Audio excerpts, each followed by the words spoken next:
Hey friends, how to install Anaconda on your PC? I will show you simple method. First of all, open your favorite browser and Chrome browser. Now you type Anaconda download and open the official website. Follow all the steps carefully. First of all, here you can see the skip registration option. Simple click this option. Now here are two options showing Anaconda distribution and Miniconda. Simple scroll down a little bit and click on Windows 64-bit graphic installer. Now you can minimize this window. So first of all, click on next. Now accept the agreement. Simple click on I agree.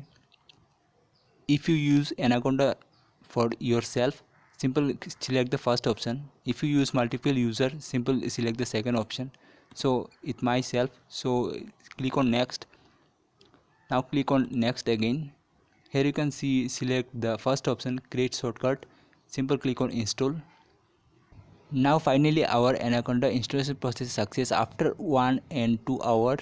So here you can see the next button. Simple click on it and now again click on next and simple launch from here.